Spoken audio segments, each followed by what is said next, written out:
এ যুবকেরা আল্লাহ নবীকে সবাই মহব্বত করলো, তাই তো ঈসা নবী একদিন উম্মতের কাছে ওয়াজ করছে, এ আমার উম্মতেরা শোনো শোনো শোনো, আল্লাহ জমিন বানিয়েছে, আল্লাহ পাক আসমান বানিয়েছে, আল্লাহ পাক চাঁদ বানিয়েছে, আল্লাহ পাক সূর্য বানিয়েছে, আল্লাহ পাক তোমাদেরকে বানিয়েছে, আল্লাহ পাক আমি ঈসা আমাকে বানিয়েছে, আল্লাহ পাক গাছপালা তরুলতা পাহাড় পর্বত বানালো, সব কিছু আল্লাহ পাক একজনের ওসিলায় বানিয়েছে।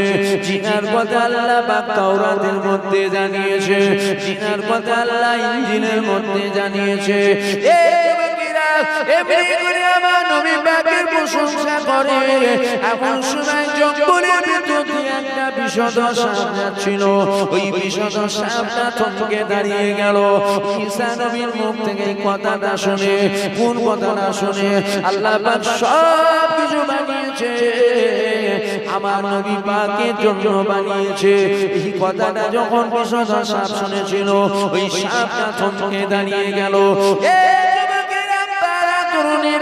ওই সাপটা ঈসা নবীর মুখ থেকে আমার নবী পাকের কথা শুনে নিল।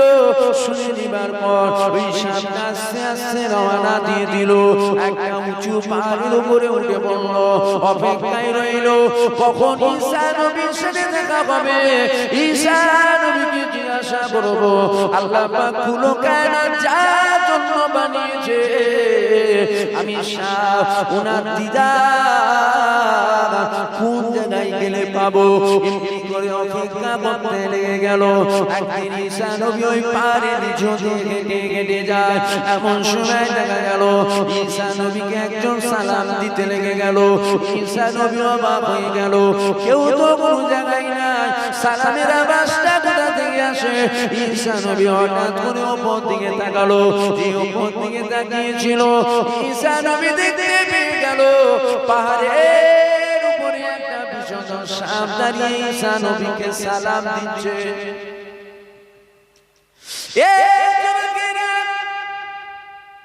ঈসা নবী সালামের জবাব দিয়ে দিল। সাপটা বলল, ঈসা একটু দাঁড়িয়ে যান, একটু দাঁড়িয়ে যান, একটু দাঁড়ান দাঁড়ান দাঁড়ান দাঁড়ান দাঁড়ান, আমার সাথে আপনার কিছু কথা রয়েছে, একটুখানি দাঁড়িয়ে যান। সাপটা পাহাড়ের উপর থেকে নিচে নেমে চলে আসলো। ঈসা নবীকে বলতে লেগে গেল, ও নবী ঈসা, আপনি আপনার উম্মতদেরকে শোনাচ্ছিলেন আল্লাহ পাক জমিন বানিয়েছে, আসমান বানিয়েছে, চাঁদ বানিয়েছে, সূর্য বানিয়েছে, পাহাড় পর্বত তরুলতা কুলো কায়নাত বানিয়েছে একজনের জন্য, মুহাম্মদ সাল্লাল্লাহু আলাইহি ওয়াসাল্লামের জন্য। আপনার মুখ থেকে ওনার কথা শুনে আমার মনে বড় আশা জেগেছে, আমি ওনার সাথে দিদার করব। শুনছেন, সাপ সাপ আমরা কি মহব্বত করি।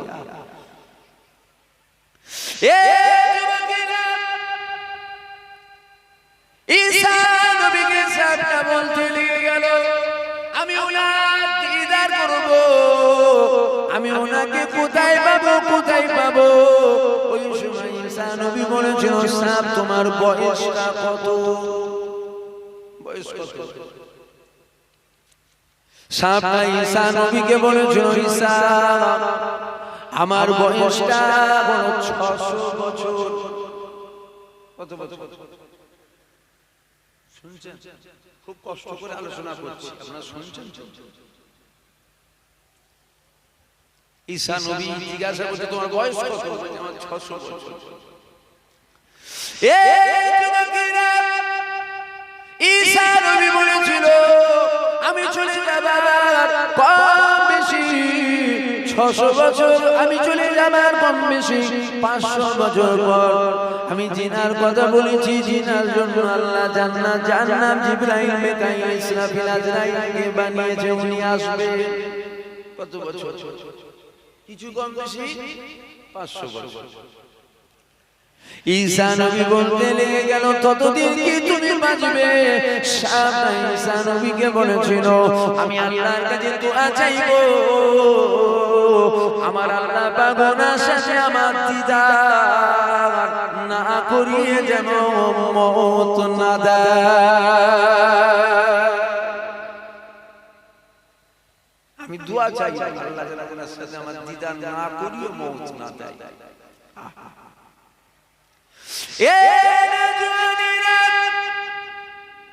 ঈসা নবী জানিয়ে দিল, সমস্ত কথা বলে দিল, সাপটা রওনা দিয়ে দিল। কেননা সাপের বাসস্থান থেকে আর আমার নবী পাক যে জায়গায় আগমন করবে কম বেশি 1000 মাইলের রাস্তা। কত? 1000 মাইলের রাস্তা সাপ যাচ্ছে, আমার নবী আসবে।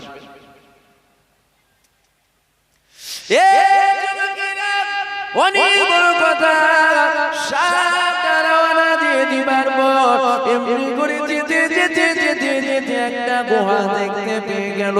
ওই গুহার মধ্যে সাপটা প্রবেশ করে নিল। ওই গুহার মধ্যে সাপটা প্রবেশ করে দেখতে পেয়ে গেল ওই গুহার মধ্যে একটা ছিদ্র রয়েছে। সাপটা ছিদ্রের মধ্যে ডুবে গেল।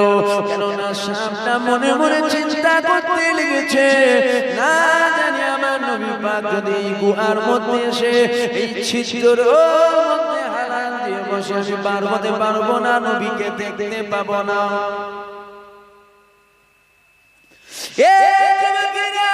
এদিকে একটা কথা বলছিলাম, আবু বকর সিদ্দিক আমার নবী পাককে বলছি, ইয়া রাসূলুল্লাহ, ইয়া হাবিবাল্লাহ, আমাকে আপনাকে দেখতে যেমন ভালো লাগে, আমাকে আপনার কদমের গোড়ায় তেমন থাকতে ভালো লাগে।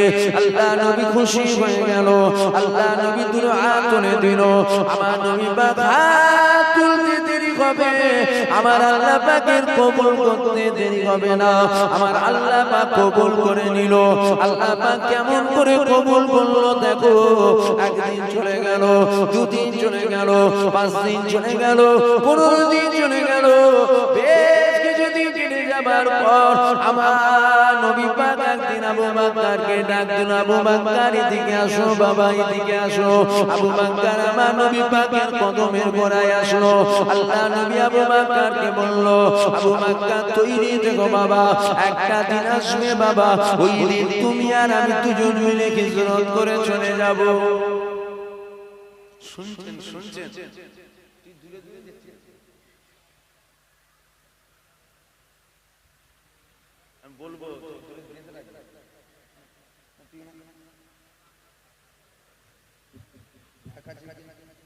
তুই এইখানে ঘুমো, ওইদিকে মাথা দে, ওদিকে পা কর, ঘুমিয়ে পড়ে পড়ে পড়ে বলছে ঘুম পেয়েছে। কি বলছেন, ছাড়া যাবে কে? আপনারা বলেন ছাড়া যাবে না থাকবে? বুঝতে পারছেন? আমি থেকে ছেড়ে দেবো চলে যাবে না বসে থাকবে? বসে বসে ওয়াজ শুনবে। ও ঘুমালে এখানেই ঘুমাবে। আমার ঘরে যিনি আসবে আমি তিনাকেও বলে দিয়ে দেবো, তোকে যেন না ছাড়। আমি জানি না এর হয়তো এখানে কেউ তো গ্রামেরই বাচ্চা রে বাবা, হয়তো বাপ আছেন, ভাই আছেন, আপনি খারাপ লাগবে জানেন। আমি আপনার বাচ্চাকে ছোট করছি, ওকে শিখাচ্ছি। আমি আপনার বাচ্চাকে ছোট করছি, আমি জানি না এর বাপ কে, ভাই চাচা এর ভাইয়েরা হয়তো আছে। আপনি হয়তো মনে কষ্ট নিচ্ছেন যে হুজুরের নাম করছে কেন আমার ছেলেটাকে, নাউজুবিল্লাহ আস্তাগফিরুল্লাহ। আমি আপনার বাচ্চাকে ছোট করছি, আমি ওকে শিখাচ্ছি, অভ্যাস করাচ্ছি। জলসল বসে শুনতে হবে, একে না শিখালে কি হবে, হই করি তো করে যে হই না না দেবে, কিন্তু ফেললেও ছাড় না। আপনারা শুনছেন? আপনাদের রাগ হচ্ছে না? বসে থাক না রে বাবা, অসুবিধা কি আছে? এটাই তো আমাদের পরের প্রজন্ম, আমাদের পরের ভবিষ্যৎ এরা। কথা ঠিক না?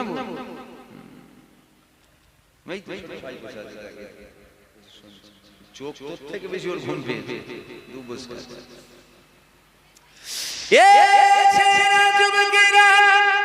আবু বকর সিদ্দিক আমার নবী পাক বলেছিল, এ আবু বকর তৈরি থেকো বাবা, আমি নবী পাক আমার সাথে আর তুমি দুজন মিলে হিজরত করে চলে যাব।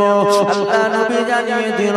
একদিন কেটে গেল, দুদিন কেটে গেল, 5 দিন কেটে গেল, 10 দিন কেটে গেল, 1 মাস কেটে গেল, 2 মাস কেটে গেল।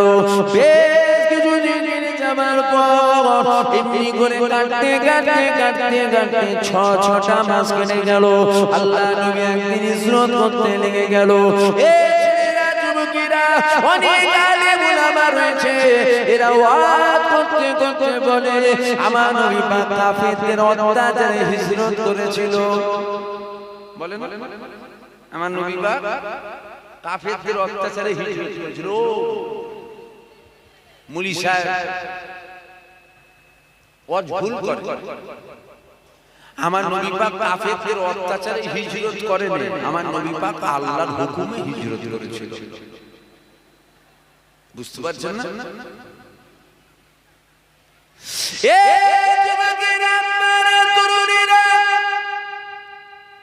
আল্লাহ নবী এমনি করে রওনা দিয়ে দিল।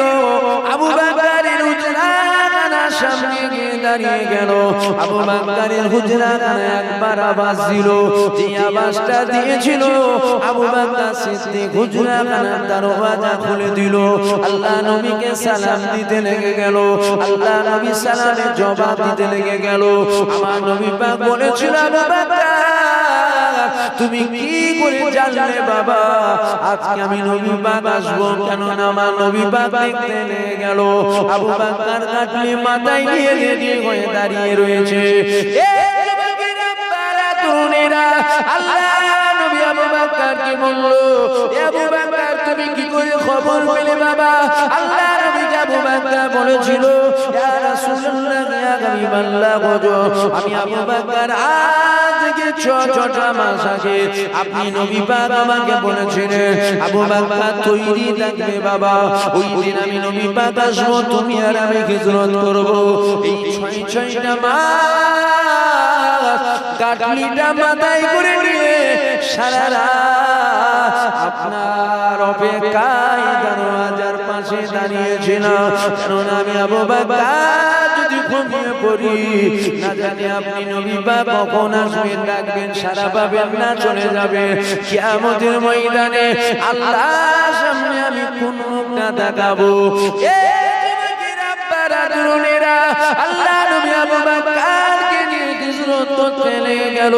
আল্লাহ নবী আগে আগে যাচ্ছে, আবু বকর পিছনে পিছনে যাচ্ছে। আর এদিকে একটা কথা বলতে বলতে এদিকে আসলাম, একটা সাপ আমার নবী পাককে মহব্বত করেছিল, গুহার মধ্যে ঢুকেছিল, একটা ছিদ্র দেখেছিল।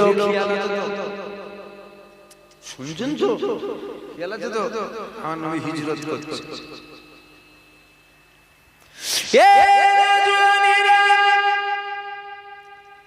আল্লাহ নবী হিজরত করতে করতে এমন একটা জায়গা চলে আসলো। আল্লাহ নবী আবু বকরকে বলল, আবু বকর এখানে একটু দাঁড়িয়ে যাও বাবা, এখানে আরাম করবো।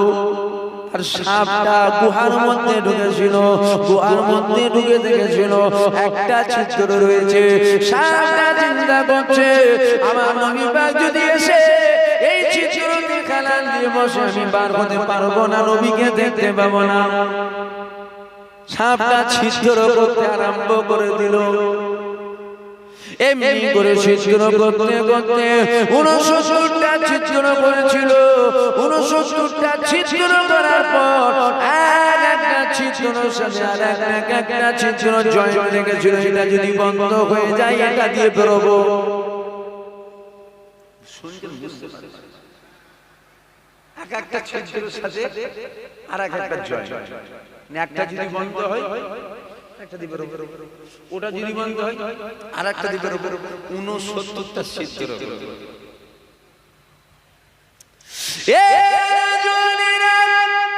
আর একটা ছিদ্র ছিল, 70টা ছিদ্র বলো। আল্লাহ নবী একটা জায়গায় দাঁড়িয়ে গেল। আবু বকরকে বলল, আবু বকর এখানে একটু আরাম করা যায়। আল্লাহ নবীকে আবু বকর বলেছিল, ইয়া রাসূলুল্লাহ ইয়া হাবিবাল্লাহ, আপনি একটু দাঁড়িয়ে যান, আমি প্রথম ধরে দেখে আসি, চেক করে আসি। ওই যে গুহার মধ্যে সাপটা ছিল, আবু বকর সিদ্দিক প্রবেশ করলো। প্রবেশ করার পর আবু বকর দেখতে পেয়ে গেল একটা দুটো নয়, 69টা নয়, 70টা ছিদ্র আছে। সাপটা আবু বকরকে দেখছে আর মনে মনে করছে ইনি নবী নয়। শুনছেন তো আপনাদের অসুবিধা হচ্ছে আওয়াজে বুঝতে পারছেন তো? সাপটা আবু বকরকে দেখে না ইনি তো নবী নয়, ইনি নবী হতে পারে না। এ জওয়ানেরা কেন সাপটা চিন্তা করেছে ইনি নবী হতে পারে না?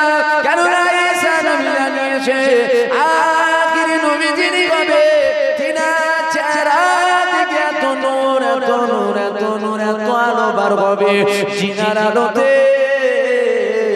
সারা পৃথিবী আলোকিত হয়ে যাবে। চেহারা থেকে আলো বেরোচ্ছে না, অর্থাৎ তিনি নবী নয়।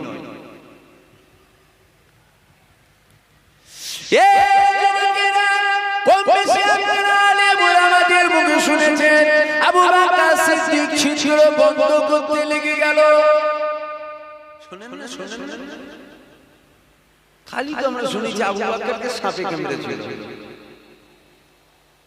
আমরা শুনেছি আবু বকরকে সাপে কামড়েছিল। আবু বকর সিদ্দিক ছিদ্র বন্ধ করতে লেগে গেল। বন্ধ করতে করতে 69টা ছিদ্র বন্ধ করে দিল, একটা ছিদ্র বন্ধ করতে পারল না। আবু বকর সিদ্দিক ওই ছিদ্রের মধ্যে নিজের গোড়ালিটাকে দিয়ে টিপে দিল।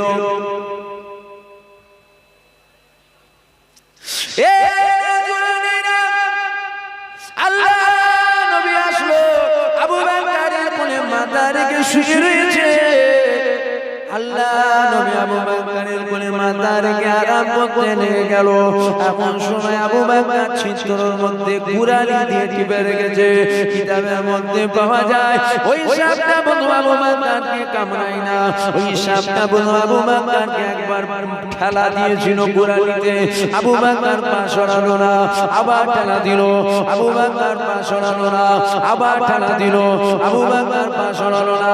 কেন আবু বকর বুঝে গিয়েছে এই ছিদ্রের মধ্যে কোনো কিছু রয়েছে যেটা পার হতে চাইছে, কিন্তু আমার নবী পাক আরাম করছে।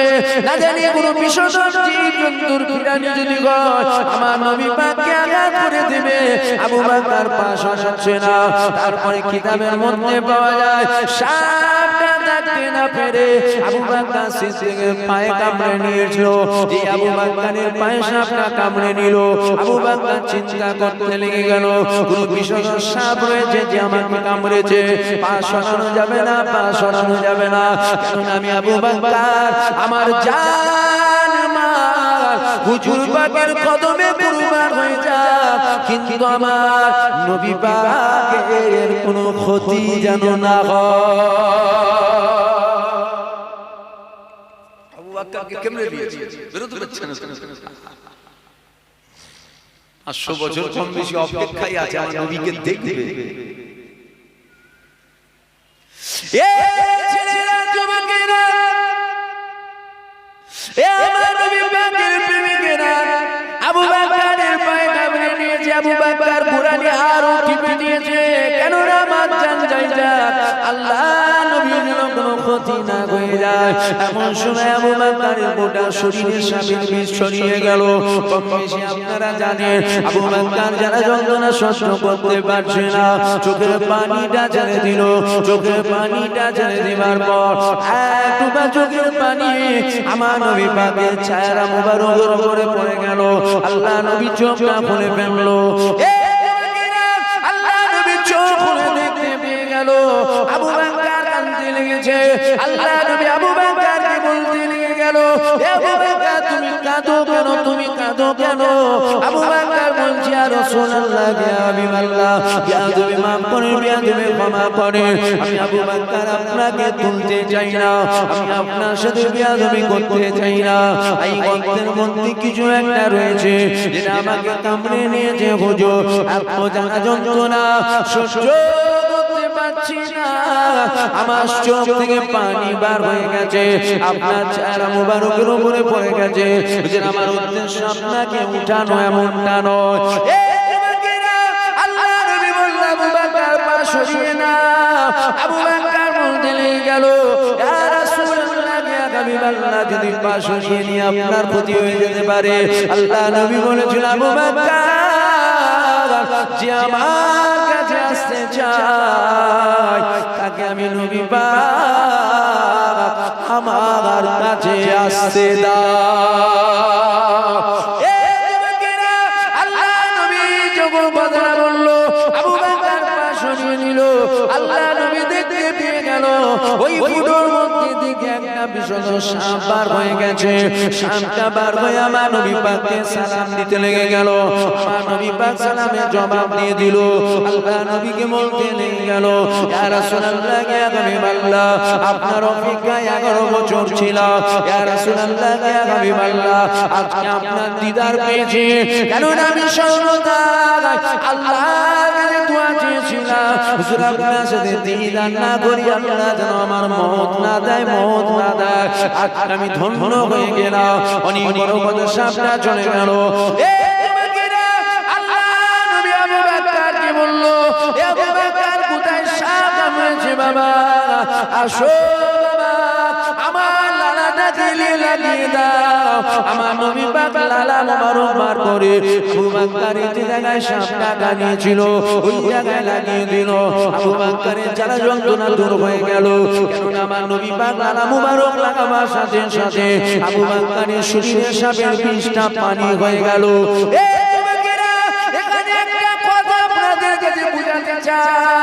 আল্লাহ নবী বলেছিল এ আবু বকর যে আমার কাছে আসতে চায় তাকে আমার কাছে আসতে দাও। অর্থাৎ নবী দেখে নিয়েছে কি আছে।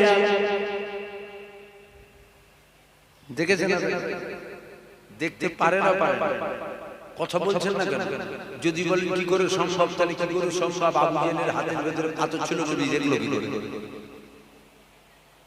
কথা বুঝতে পারছেন আপনারা? এ যুবকেরা তাই তো নবী পাক সাহাবা হুজুরদেরকে বলতো এ বাবা সাহাবারা শোনো শোনো শোনো আমি নবী যা দেখি তোমরা তা দেখো না, আমি নবী যা বুঝি তোমরা তা বোঝো না, আমি নবী পাক যেটা দেখি তোমরা তা দেখো না, আমি নবী পাক যা জানি তোমরা তা জানো না। কেননা আমার নবী পাক পৃথিবীর কারো মতো নয়, কারো মতো নয়, কারো মতো নয়। আমার নবী পাককে আমার আল্লাহ সব দিক দিয়ে আমার নবী পাককে আমার আল্লাহ আলা উঁচু মাকাম দিয়েছে। হুজুরের আল্লাহ কত মাকাম দিয়েছে, কিন্তু সমাজে তো এক শ্রেণীর মানুষ নবীর মাকাম কমাচ্ছে।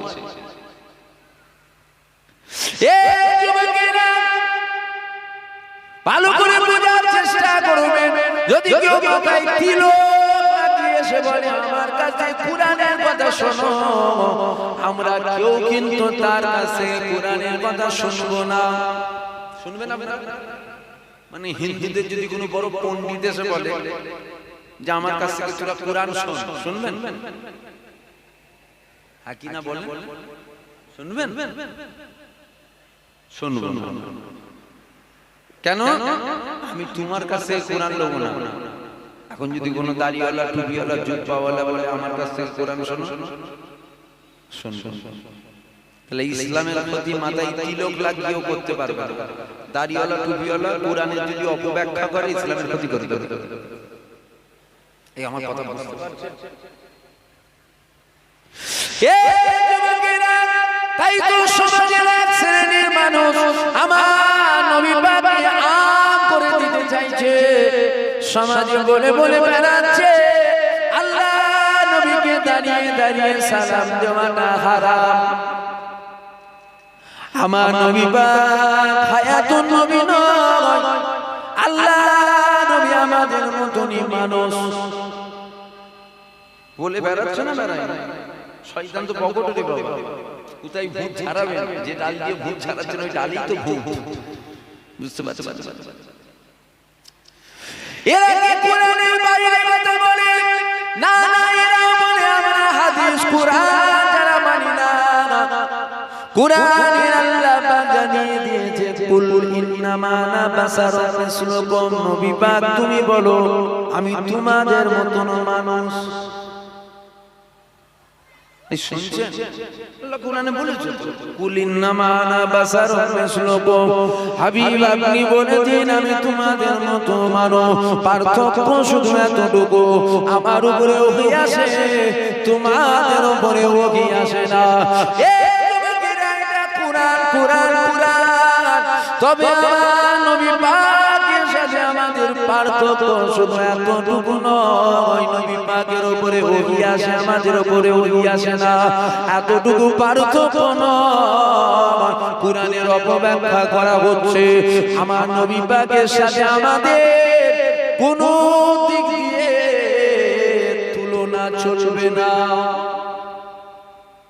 কুরআনে আছে কি কুল ইন্নামা আনা বাশারুম মিসলুকুম ইউহা আমার উপরে ওহী আছে তোমার উপরে ওহী আসে না ফারাক শুধু এতটুকু শুধু কি এতটুকু ফারাক বলুন না বলুন শুধু এতটুকু না না কোন দিক দিয়ে আমার নবীর সাথে আমাদের তুলনা চলবে না হাত পা চোখ কান নাক মুখ কোনটাই আমাদের মতো নয় কোনটাই আমাদের মতো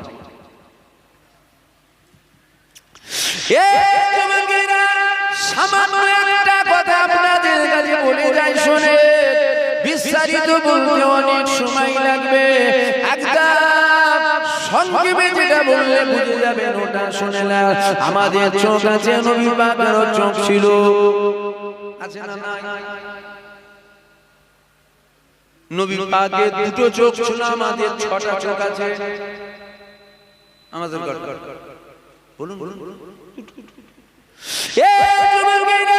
যেমন আমরা দুটো চোখ দিয়ে পিছনে দেখতে পাই না কি আছে বলতে পারবেন না যেমন জিন দেখতে পাবেন না বহু জিনিস রয়েছে যেটা দুটো চোখ দিয়ে দেখা যায় না আর আমার নবী পাক মিরাজে গিয়েছিল আমার নবী পাক মিরাজে গিয়ে দুটো চোখ দিয়ে স্বয়ং আমার আল্লাহকে দেখেছিল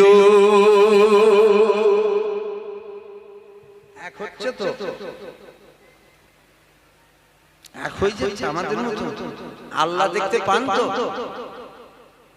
চাঁদ দুটুকরো হবে তো ঘাম থেকে খুশবু বেরোই তো পিশাব থেকে খুশবু বেরোই তো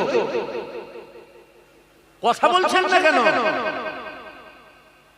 যে রাস্তা দিয়ে যান খুশবু বেরোই তো হুকুম করলে পাথর কথা বলে তো হুজুর ডাকলে গাছকে ডাকলে গাছ আসে তো আর হুজুর পাক যখন এগুলো করতো হুজুরের কথা প্রত্যেকে শুনতো জোরে বলুন সুবহানাল্লাহ হুজুরের ঘাম থেকেও খুশবু পিশাব থেকেও খুশবু মুখ থেকেও খুশবু জোরে বলুন সুবহানাল্লাহ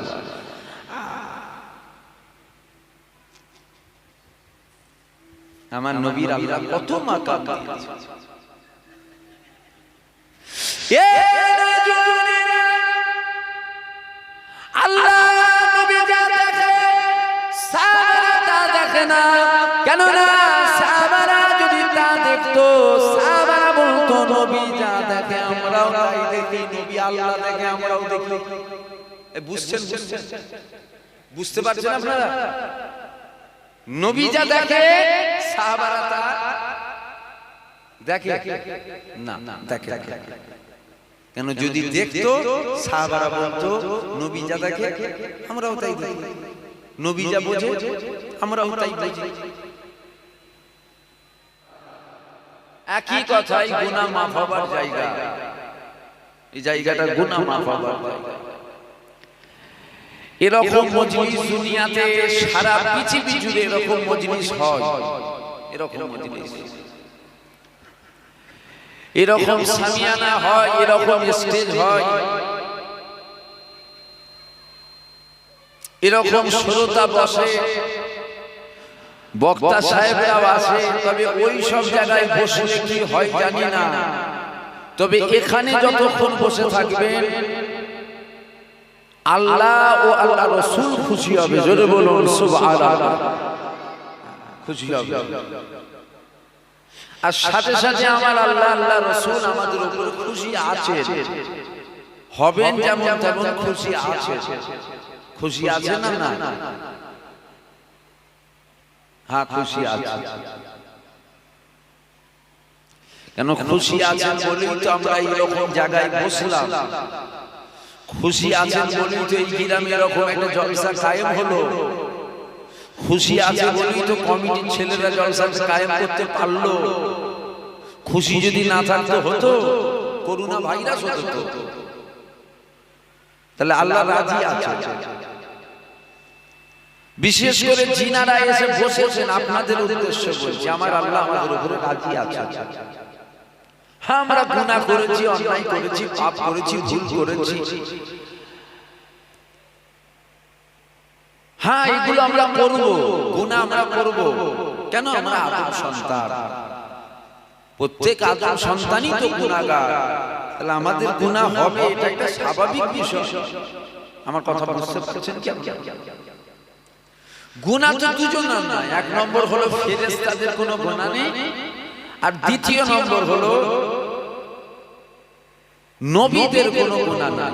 দুজন, আমরা ফেরেশতাও নয়, আমরা নবীও নই, আমরা আদম সন্তান। প্রত্যেক আদম সন্তানই গুনাহগার, কারো গুনাহ কম, কারো গুনাহ বেশি।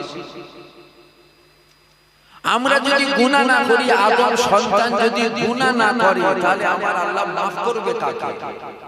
আমরা গুনাহ করব তবেই তো আল্লাহ আমাদের মাফ করবে।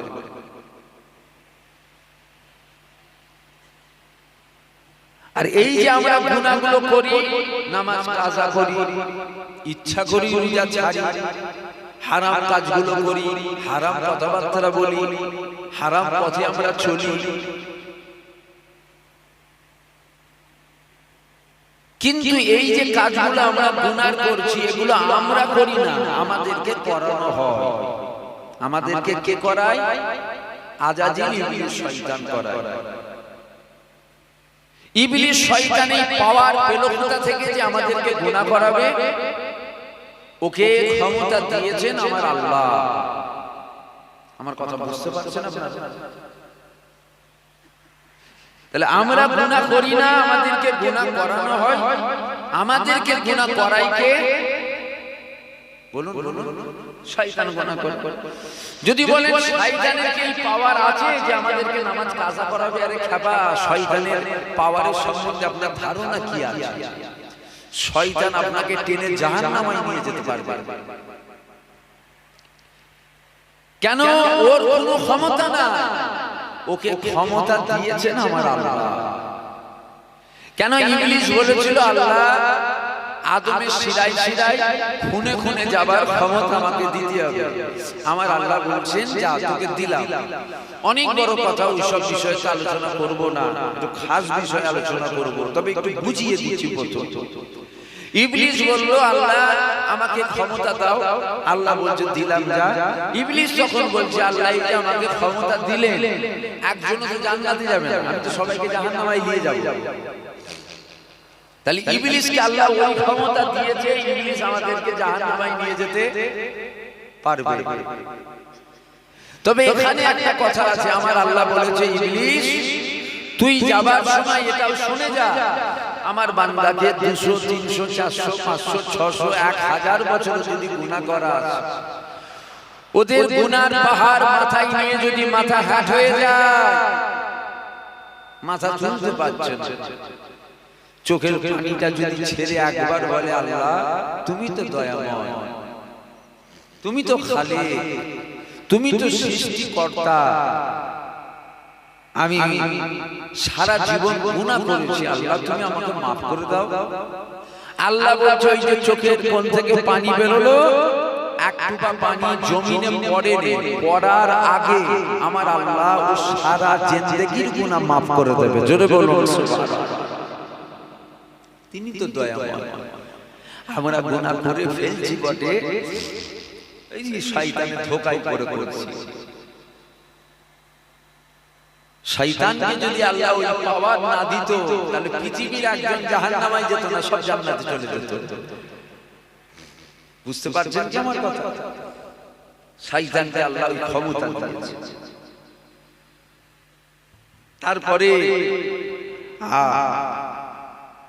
তারপরেও আমরা আল্লাহ আল্লাহ রাসূলকে ভুলিনি, শয়তানের চক্করে পড়ে আমরা মরিয়া হয়ে যাই। হ্যাঁ, কিছুক্ষণের জন্য আমরা গুনাহ করে ফেলি, কিছুটা সময়ের জন্য আমরা শয়তানের ধোঁকায় পড়ে যাই, কিন্তু আবার ফিরে আসি।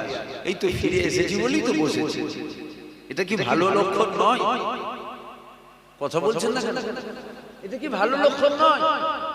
দুনিয়ায় চলতে গেলে ভুল হবে, অন্যায় হবে, পাপ হবে। কেন? মুমিনদের জন্য দুনিয়া জেলখানা, কাফেরদের জন্য দুনিয়া জান্নাত। আমরা করব ভুল, শয়তান ভুল করাবে আমাদেরকে, তবে আমরা একদম মরিয়া হয়ে যাই নাই, আবার ফিরে এসেছি। কোথায় ফিরে আসলাম? এমন একটা জায়গায় বসলাম যে জায়গায় বসলে আমাদের পিছনের গুনাহগুলো আমার আল্লাহ মাফ করতে থাকে। জোরে বলুন সুবহানাল্লাহ। বিরিয়ানির আশায় বসিনি, হুজুর দেখবো বলে বসিনি। বসার উদ্দেশ্য আমাদের গুনাহগুলো যেন মাফ হয়, পরকালটা আমাদের কি করে ভালো হবে, এইগুলো আমরা জানার জন্য, মাফ করার জন্য এসে বসেছি। আল্লাহ কারে জলসার হার গ্রামে গ্রামে বেড়ে গেছে। বেড়েছে না কমেছে? বলেন না। এখানে তো অনেক মুরব্বী বাপ জান আছে। আমার দাদু জানকে চোখে দেখেছে, এরকম মুরব্বী বাপ আছে না? না, অনেক মুরব্বী বাপ জান আছে। আমার ছোট হুজুরকে চোখে দেখেছে। ছোট হুজুরের সময় এত গ্রামে গ্রামে জলসা হতো। একটু হাকি না বলে আমার উপরে কি আপনাদের রাগ টাগ আছে নাকি? ছোট হুজুরের সময় গ্রামে এত জলসা হতো, তাহলে আজ জলসার হার বেড়েছে না কমেছে? হ্যাঁ, বেড়েছে। যেমন জলসার হার গ্রামে গ্রামে বেড়ে গেছে, কিন্তু ইমানদারের হার গ্রামে গ্রামে কমে গেছে। জলসার হার বেড়েছে, ইমানদারের হার কমেছে। আর এটা কমবে কেন? যত কমবে, যত বেশি, যত তাড়াতাড়ি কমবে, তত তাড়াতাড়ি দুনিয়াটা ধ্বংস হবে। কেন? দুনিয়ার মানুষ যখন আল্লাহ আল্লাহ রাসূলকে ভুলে যাবে, তখনই তো কুল্লু মান আলাইহা ফান, দুনিয়াকে আল্লাহ ফানা করবে। তাহলে ভুলে যাওয়া এটা আখিরি জামানা, তো খারাপ পথে চলে যাবে। কেন? এখন শয়তানের হার বেড়ে গেছে। জিন শয়তান আর মানুষ শয়তান, দুটো শয়তানের হার বেড়েছে। যেমন গ্রামে গ্রামে জলসার হার বেড়েছে, ওই রকম গ্রামে গ্রামে শয়তানের হারও বেড়েছে। ওই শয়তানরা এসে ইমানদারদের ইমানগুলো লুটে নিচ্ছে। আর ইমানদারদের ইমানগুলো লুটে নিলে গ্রামে ইমানদারের সংখ্যা কমছে। বদরের যুদ্ধ হয়েছিল, 313 জন ছিল, ওদিকে 1000 বা 1000-এর অধিক ছিল। খেজুর গাছের ডাল ছিল, তথাপিও তারা জয়ী হয়েছিল। কেন? ইমানদার ছিল। আজ শুধু ভারত নয়, সারা পৃথিবীতে দেখেন 313 জন নয়, কোটি কোটি, মিলিয়ন বিলিয়ন, তারপরেও আমরাই লাঞ্ছিত, আমরাই অপমানিত, আমরাই পথদলিত, আমরাই বঞ্চিত। কেন? এই জন্য হচ্ছে সমাজে মুনাফিকের হার বেড়েছে। মুনাফিকরা আমাদের ঈমানগুলো নষ্ট করছে। যখন আমাদের ঈমান নষ্ট হয়ে যাবে, তখন আপনি যতই দোয়া চাইবেন কবুল হবে না। ঈমান যদি থাকে 10 বারের মধ্যে একবার আল্লাহ কবুল করবে। তাহলে ঈমান নষ্ট করা হচ্ছে। আর এই যে মুনাফিক আজ নতুন এমনটা নয়, হুজুর পাকের জামানাতেও মুনাফিক ছিল। আল্লাহর নবীর পিছনেই বসেছিল। নাম জুলখাইস তামিমি। আমার নবী গনিমতের মাল বন্টন করছে, আমার নবীকে বলছে মুহাম্মদ ইত্তাকুল্লাহ, মানে মুহাম্মদ তুমি আল্লাহকে ভয় করো। কাকে বলছে? আমার নবীকে বলছে আল্লাহকে ভয় করো। কেন? বলছে মুহাম্মদ তোমার ইনসাফ করা ঠিক হচ্ছে না। বলেন আস্তাগফিরুল্লাহ। জোরে বলবেন না নাউজুবিল্লাহ। আমার নবী আল্লাহকে ভয় করে না? কথা বলছেন না কেন? বুঝতে পারছেন আপনাদের ঈমান কি কচু পাতায় ঝুলছে নাকি? আমার নবী ইনসাফ করতে পারে না? আমার নবীকে বলছে। কে বলছে? যে নবীকে ইক্তেদা করে নামাজ পড়ে, এরকম দাঁড়িয়ে সুন্দর টুপি, সুন্দর জুব্বা, নবীর পিছনে বসে। এই কথাটা যখন বলেছে, ওমর ফারুক হুজুর উঠে দাঁড়িয়ে বলছে, ইয়া রাসূলুল্লাহ, আল্লাহর হুকুমটা দিয়ে দেন। তলোয়ার মিজান থেকে বার করে নিয়েছি, ঝড় থেকে মাথা আলাদা করে দেব। আল্লাহর নবী বলছে, ওমর বসে পড়ো। হযরতে আলী হুজুর উঠে দাঁড়িয়েছে, হুজুর হুকুম দেন। এত বড় বেঈমান আমার নবীকে বলে ইনসাফ করা শেখো। আমার নবীর থেকে ইনসাফ ভালো পৃথিবীতে আর কেউ করতে পারে না। আপনাকে বলে ইনসাফ করা শেখে, হুকুম দেন এর হাত থেকে পল্লা এখনই আলাদা করে দাও। আল্লাহর নবী বলছে আলী বসে যাও, ওকে চিনে রাখো, ওকে দেখে রাখো। কেন ওকে যদি তোমরা হত্যা করে দাও তাহলে মুনাফিক গায়েরদের আরো সুবিধা হয়ে যাবে। তখন তারা বলবে দেখো মুহাম্মদ তার অনুসারীকে দিয়ে তার অনুসারীকেই কতল করাচ্ছে, ওকে কিছু বলো না, ওকে দেখে রাখো। ওর নাসাল থেকে একটা দল বেরোবে যাদের নামাজ, যাদের রোজা, যাদের হজ, যাদের কুরআন তেলাওয়াত, যাদের যাকাত, যাদের তাসবিহ, যাদের দাড়ি, যাদের টুপি এত সুন্দর হবে। বাবা সাহাবারা তোমাদের সাথে বাহ্যিকটা যদি মিলানো হয় এদেরটা সুন্দর হবে, এদের কাছে তোমাদেরটা সাহাবা হুজুরদেরকে বলছে তোমাদেরটা তুচ্ছ মনে হবে। সাহাবা হুজুরা বলছে ইয়া রাসূলুল্লাহ এত কিছু থাকার পরও এরা কেন জাহান্নামে যাবে? আল্লাহ নবী বলছে সুন্দর আমল থাকবে, ঈমান থাকবে না। সুন্দর আমল থাকবে, আমি নবী আমার প্রতি এদের হাইয়া আদব থাকবে না, সব থাকবে, নবী থাকবে না। আর নবীকে আল্লাহ কি করেছে? নবীকে আল্লাহ ঈমান করেছে। জোরে বলুন সুবহানাল্লাহ। তাই তো সমাজে দেখছেন না আমার নবী থেকে আমাদেরকে সরাবার জন্য যেন রেডি হয়ে রয়েছে কিছু মানুষ।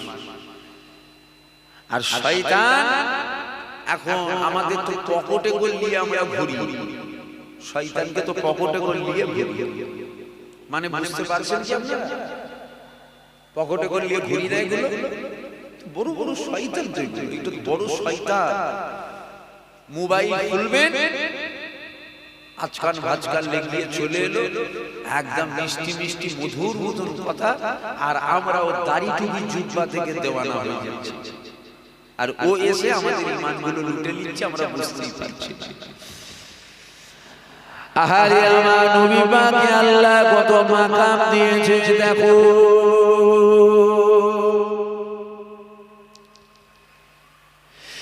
এ ছেলেরা যুবকেরা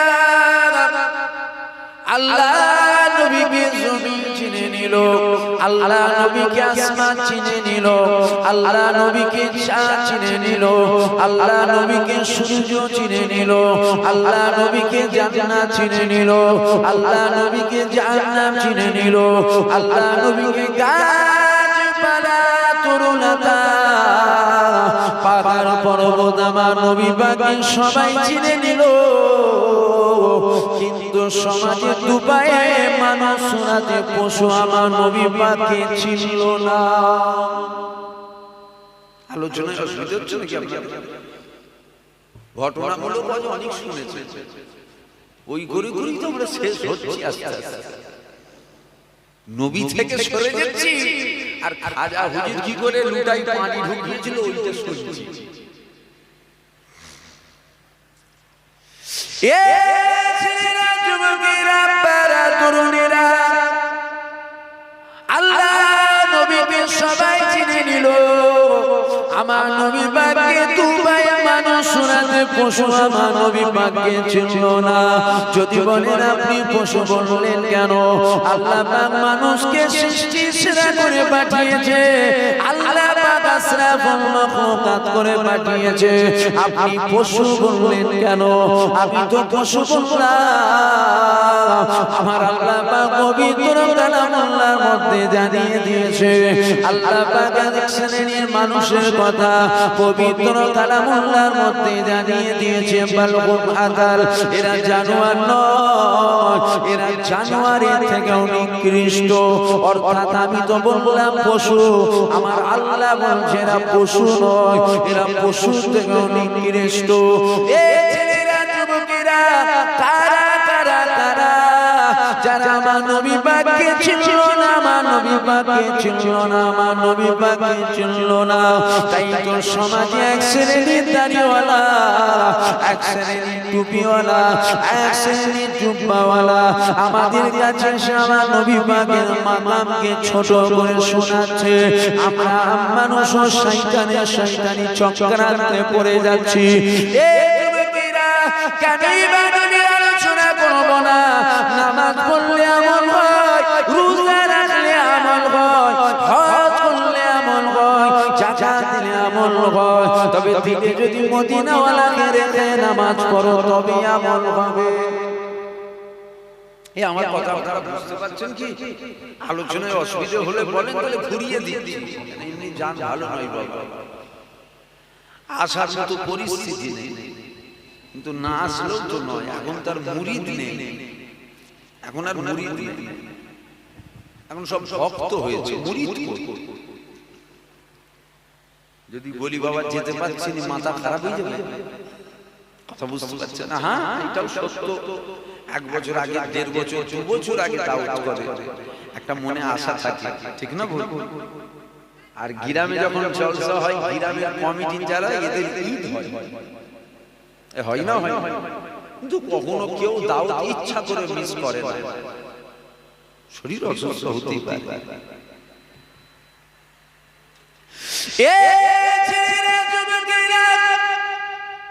নামাজ যখন আমল হবে, যখন আপনার দিলে আমার নবী পাক থাকবে, রোজা তখনই আমল হবে যখন আপনার দিলে আমার নবী পাক থাকবে। নবী পাক যদি নাম দিলে না থাকে, আপনার 100 বছরের নামাজ, 100 বছরের রোজা, 100 বছরে 100 বার হজ করেছে, 100 বছরে কোটি কোটি টাকা দান করেছে, 500 মাদ্রাসা করেছেন, 500 মক্তব করেছেন, 500 গরিবের মেয়ে বিয়ে দিয়েছেন, সব কিছুতে আপনার বেকার হয়ে যাবে। কেন না দিলে আমার নবী পাক নাই।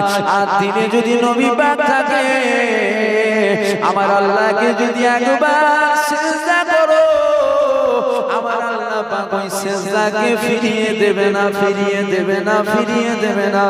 অর্থাৎ নবী পাককে ধরা লাগবে, নবী পাককে মানা লাগবে, নবী পাককে আদর করা লাগবে, নবী পাকের সাথে আমাদের জোড়া লাগবে।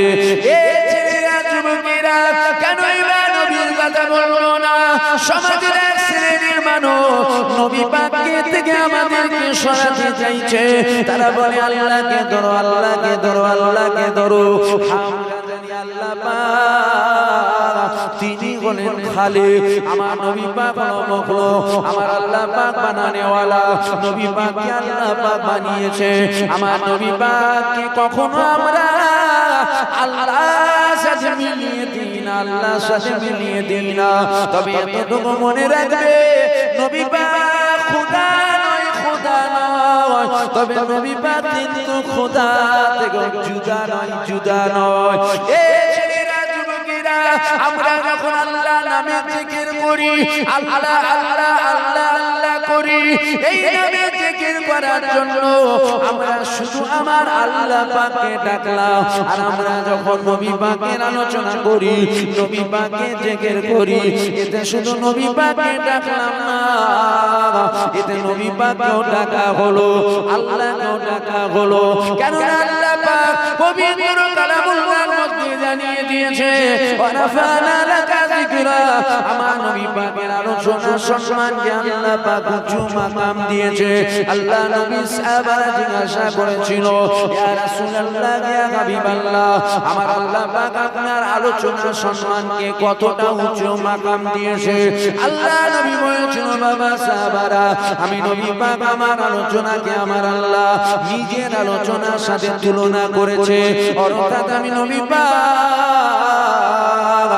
আমার আলোচনা কেউ যদি করে, ও প্রকৃতপক্ষে আমার আল্লাহর আলোচনা করে নিল।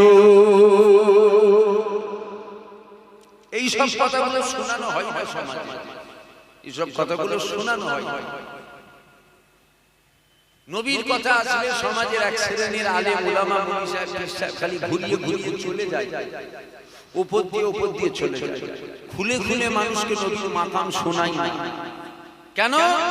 নবীর মাকাম খুলে খুলে শোনালে আমরা নবীর প্রেমিক হব। এই কথা বুঝছেন আপনারা?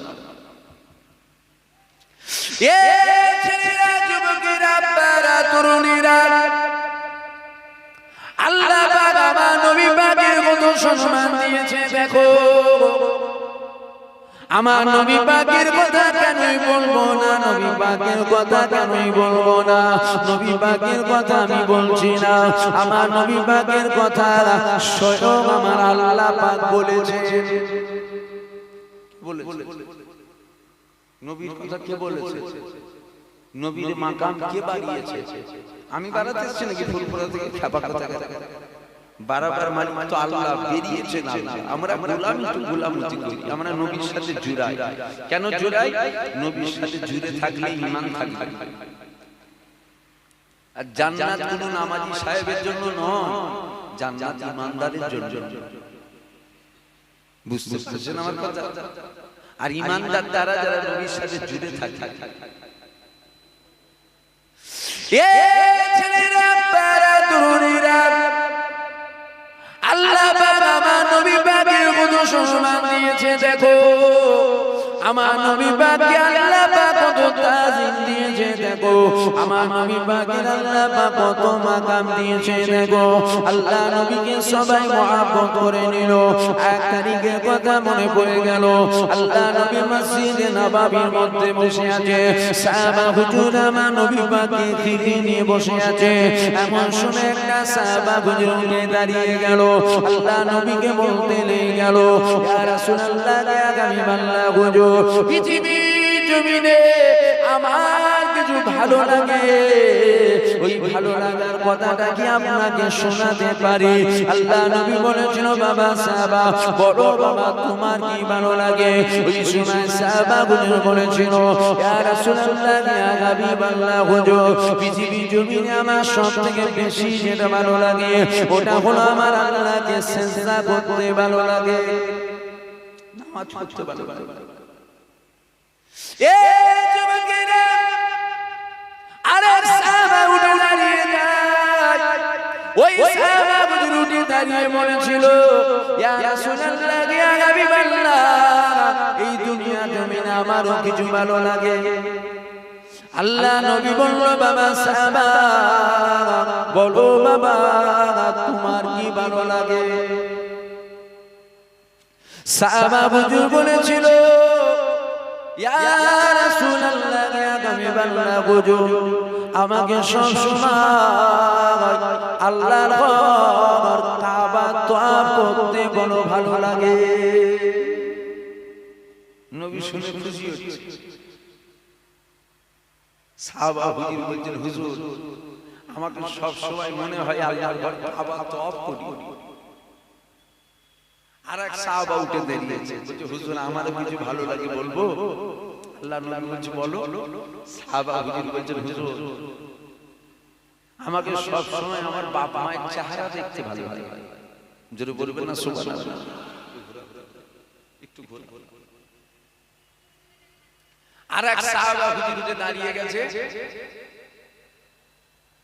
ওই সাহাবা হুজুর উঠে বলছে, ইয়া রাসূলুল্লাহ, ইয়া হাবিবাল্লাহ, আমারও কিছু ভালো লাগে। আল্লাহ নবী বলছে, বাবা সাহাবা, তোমার কি ভালো লাগে বলো? বাচ্চাটাকে আমার ভিডিও করছে না, বাচ্চা ভিডিও কেটে দাও, ভিডিও করতে। শুনছেন আপনারা? আরেক সাহাবা হুজুর উঠে দাঁড়িয়ে বলছে, হুজুর, আমাকে বেশি বেশি দান খায়রাত করতে ভালো লাগে। এ যুবকেরা, এইরকম ভাবে এক সাহাবা এক রকম ভালো লাগার কথা শোনাতে লেগে গেছে।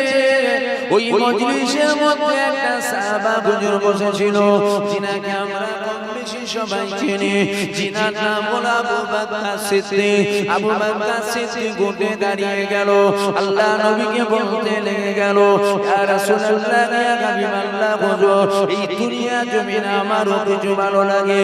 আল্লাহ নবী বলেছিল, আবু বকর, তোমার কি ভালো লাগে?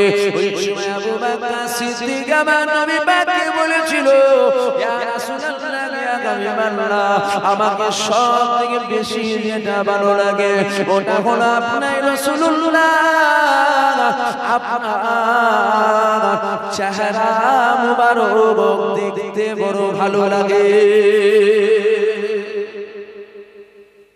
সাহাবা এক এক রকম ভালো লাগার কথা শুনছি আবু বকর সিদ্দিক বলছে হুজুর আমাকে সব সময় আপনাকে দেখতে ভালো লাগে এ যুবকেরা আল্লাহ নবীর সাহাবা আবু বকর সিদ্দিক বলেছিল ইয়া রাসূলুল্লাহ ইয়া আগামী বান্দা হুজুর আমাকে শুধু আপনাকে দেখতে ভালো লাগে এমনটা নয় ইয়া রাসূলুল্লাহ ইয়া আগামী বান্দা হুজুর আমাকে সব সময় আপনার কদমের গোড়ায় বসে থাকতে ভালো লাগে বলছে হুজুর আমাকে যেমন আপনাকে দেখতে ভালো লাগে ওই রকম আপনার কদমের গোড়ায় থাকতেও ভালো লাগে যেটা বলবেন না সুবহানাল্লাহ ওই রকম মহব্বত আমরা করতে পারবো না কিন্তু চেষ্টা করতে হবে তো রে বাবা